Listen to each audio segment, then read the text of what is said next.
کیا آپ جانتے ہیں کہ انسانی جسم میں سب سے زیادہ مصروف عضو کون سا ہے جو ہر لمحہ خون کو صاف رکھنے میں لگا رہتا ہے؟ ہمارے جسم میں 2 گردے ہوتے ہیں جو کمر کے پیچھے موجود ہیں۔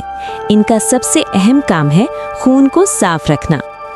دل خون کو پورے جسم میں گردش کرواتا ہے، اور جب یہ خون گردوں تک پہنچتا ہے تو اس میں موجود فاضل اور نقصان دہ مادے بھی ساتھ آتے ہیں۔